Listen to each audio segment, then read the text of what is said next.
script for legendary footsteps, the life of Harriet Tubman. The air is thick with the smell of damp earth and smoke. The soft crackling of the fire intermingles with hushed voices, whispering urgent prayers into the night.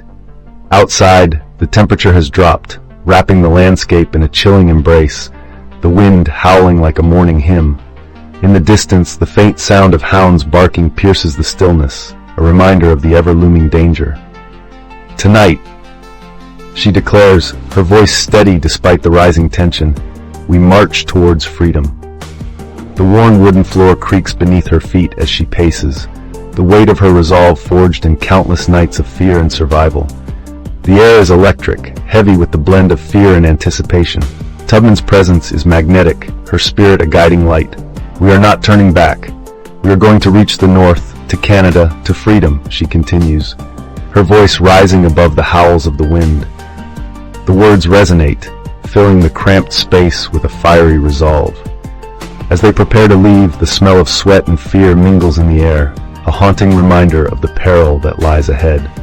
The soft rustle of fabric as they gather their few belongings punctuates the room, an orchestra of muted sound under the tense cloak of night. Born into the shackles of slavery around 1820, Harriet Tubman's early days were painted in trauma and sorrow. She recalls the bitter smell of the cotton fields, the harsh crack of the overseer's whip cutting through the air like a knife. The sun felt like an enemy, scorching her skin as she worked under the watchful eyes of men whose hearts were hardened by greed. Her mother, Harriet Green, would moonlight as a caregiver to other enslaved children, their laughter a fleeting sound amidst the sorrow. You must be strong, my child, Rit would whisper, her voice soothing yet tinged with a pain that ran deep. Freedom is a dream that lives in our hearts, never let anyone take it from you. But the weight of her family's struggles crushed that dream. When Harriet was mere 12 years old, she was struck in the head by a heavy metal weight, a brutal punishment meant for another. The world blurred, pain radiated through her, a crushing reminder of her bondage. In her quest for freedom, Tubman faced defeat. After escaping to Philadelphia in 1849, she found hope but also despair. The cold, unyielding streets of the city felt foreign. The smell of freshly baked bread wafting through the air felt taunting when juxtaposed with her reality. She wandered, desperate and alone, heart pounding in her chest as she grappled with the weight of her decision.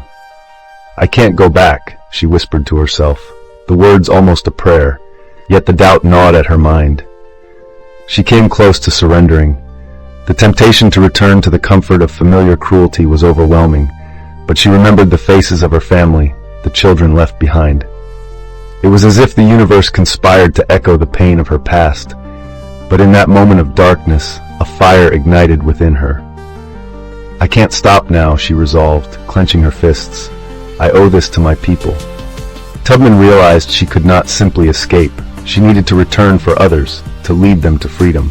Her strategy, one of brilliance, revolved around using nature as her ally. The North Star became her compass, guiding her in the dark, and the thick woods provided sanctuary from prying eyes. The woods will hide us, she would say, her voice steady. The rivers will guide us. She studied maps in secret, becoming intimately familiar with the terrain, her heart pounding with the thrill of the mission. The raw smell of earth and foliage invigorated her spirit as she learned to navigate by the signs of nature. Gathering a network of allies, she formed connections with abolitionists and sympathetic families along the way. You tell them it's Harriet, she instructed her allies, her eyes fierce. Tell them the Moses of her people is coming, and she needs their help. With each successful trip, Tubman's confidence grew, her heart brimming with the warmth of success as she led groups of escaped slaves, moving like shadows under the cover of night. The sound of rustling leaves and the distant hoot of an owl would accompany them, a symphony of freedom forged against the backdrop of oppression. The night was fraught with tension as Tubman and her group approached the most dangerous stretch of their journey, the crossing of the Susquehanna River. The air was thick with humidity, the water beneath them swirling ominously. Each ripple echoed the heartbeat of fear, a cacophony of emotions reverberating through their small group. Stay close, Tubman instructed, her voice barely above a whisper, the urgency palpable. The stench of fear was undeniable, mixing with the raw scent of the river. The sound of rushing water seemed to drown out their hopes and dreams, a dark omen for those unprepared for the fight ahead. "Do you hear that?" Tubman asked, her keen ears picking up the distant howling of dogs. "The hunters are close. We must move now." There was a palpable shift of energy. The scent of adrenaline and sweat mixed in the air as they braced themselves, hearts pounding with urgency. "We are not mere shadows. We are the spirits of our ancestors," she exclaimed, rallying her followers. "Let us show them what we are capable of." With that, they plunged into the icy water, the shock of the cold seizing their breath. The sound of splashing water mingled with the howls of hounds. Every stroke felt like a battle. The current sought to pull them under, but Tubman's resolve was unyielding.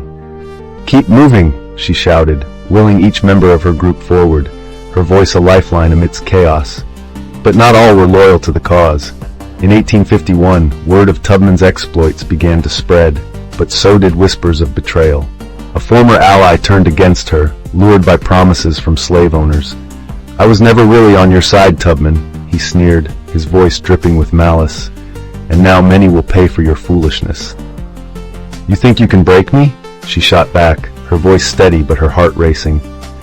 "You don't know the fire inside me. I will keep fighting even if it costs me everything." The betrayal cut deep, but Tubman pressed on, the bitterness fueling her resolve. She knew her mission was greater than any individual. Failure was not an option. Her resolve was born from the pain of those she had lost, those still shackled by the chains of slavery. Tubman's journeys did not end with her own freedom. She led over 300 enslaved people to safety, earning her the name Moses of her people. Her life is a vivid reminder of the power of resilience, the strength to rise in the face of overwhelming odds.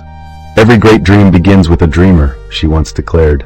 "Always remember you have within you the strength, the patience, and the passion to reach for the stars to change the world."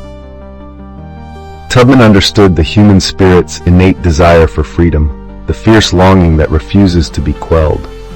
She became not just a figure of history, but a symbol of hope, a voice echoing through time, challenging each generation to fight for justice, equality, and humanity. In the end, Harriet Tubman's life is not only a testament to her incredible bravery, it's a call to arms for all of us. She teaches us to confront our fears, to embrace our struggles, and to never forget that the fight for freedom and justice is a shared journey, one that binds us all across the tapestry of time. This script honors Harriet Tubman's extraordinary life, ensuring each section provides rich detail, emotional depth, and sensory engagement to keep viewers captivated throughout.